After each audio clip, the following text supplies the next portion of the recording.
How's it going, everybody? Hope you had a fantastic day. My name is Zulu. Welcome back to my channel, or welcome to my channel in some people's cases. If that's you, welcome. I hope you enjoyed today's video. Today I want to show you how to make chicken parmo. It's such a simple dish, but it tastes great. It's easy to make. It's a win-win. It's great comfort food. It only consists of 3 elements: breaded fried chicken, bechamel sauce, and that's topped with some cheese on top. It's as simple as that. So without further ado, let's make this, shall we?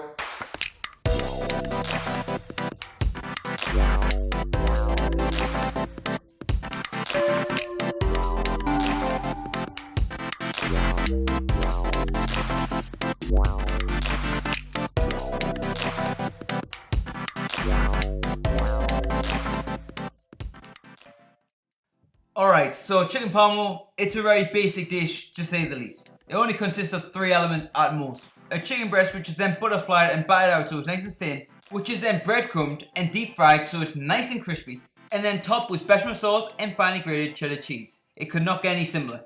I've got total confidence that you will be able to make this, 100%. So you'll need 3 to 4 chicken breasts for this recipe. Depending on the size, it'll be enough for about 3 to 4 people. So we're going to start by butterflying the chicken breast. But before we do that, you need to know 2 things. 1, make sure the chicken breast is nice and sturdy on the chopping board. And 2, make sure your knife is razor sharp. And once you tick them 2 boxes, you're good to go. So start slicing the chicken breast horizontally, doing nice long strokes through the center of the chicken breast with the blade, so then you don't butcher the chicken breast, because if you butcher it, it looks a right mess. So you want to make sure it looks as neat as possible. And also, when you're doing this, make sure you do not cut all the way through. You want to keep the chicken breast intact. And once you finish, the chicken breast should look something like this. And then do exactly the same with the remaining chicken breasts. Now get one of your chicken breasts which you butterflied, place it onto your board, cover that with some cling film, and using a tenderizing bat, or you could also use a rolling pin, bat the chicken out so it's nice and thin so it reaches just under ½ an inch. Go absolutely crazy, take all your anger out on it. But be careful you don't bat too hard so then you put a hole in the chicken breast, because that would not be good. And then just place the battered chicken breast onto a tray and put the tray in the fridge while we prepare the breading station. And now for the breading station, it is so goddamn simple. You will need 3 bowls. In the first, you will need 75 grams of all-purpose flour with a pinch of salt and a few twists of freshly ground black pepper, which is totally optional, so if you don't like it, you don't need to add it. And now in the second bowl, you will need 2 eggs, cracked obviously, with a pinch of salt, but without the shell ideally. And whisk it together until well combined. And in the third and final bowl, add 75 grams of panko breadcrumbs. If you've never heard of panko breadcrumbs before, it's a Japanese breadcrumb that gives a really nice, ultra crispy exterior. I think they're great. You can buy them in basically any large supermarket. And now to use the station, it's really easy. You're going to first get one of your battered chicken breasts, place it in the flour, and make sure it is thoroughly coated. No flourless spots. And then it goes in the egg mixture and make sure the egg coats everywhere. No dry spots.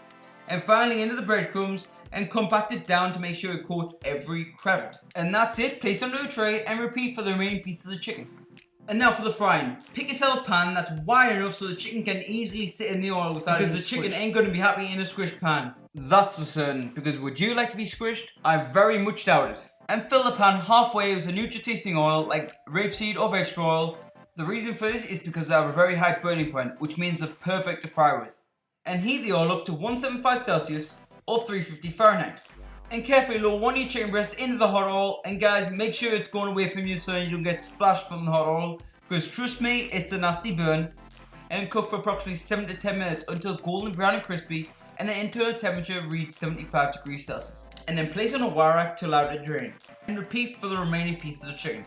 Once you remove them from the fryer and they've drained for a bit, optionally you could top it with a bit more salt if you think it needs it, but that is totally optional. So that's it, that's our breaded fried chicken done. We're halfway. Next job, bechamel sauce. It is so simple to make. Let's do this. So in a medium-sized saucepan, add in 50 grams of unsalted butter and heat it up over medium-low heat until it's completely melted. Then turn the heat down to low and add in 45 grams of all-purpose flour.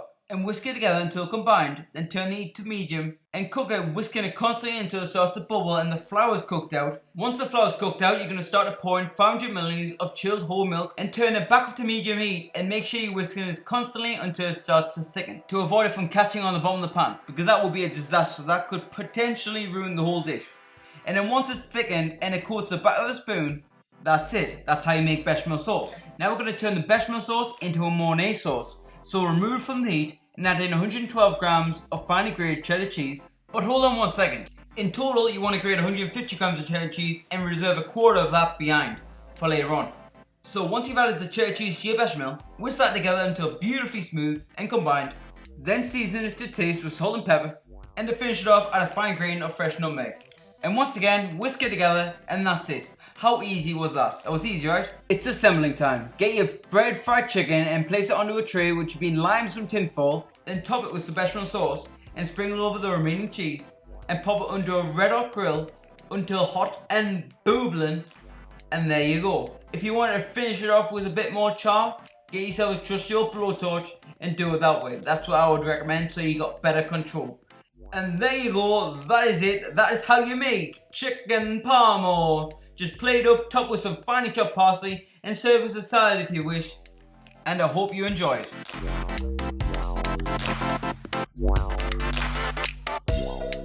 And that's it. That is how you make chicken Parmo at its finest. It's a simple dish, so you gotta make sure the chicken is perfectly cooked and nice and crispy. And then you gotta make sure that you nail the bechamel sauce. There is no point in having beautifully cooked, crispy chicken, and then you just ruin it by spreading some lumpy bechamel sauce over the top. You gotta make sure you nail every element.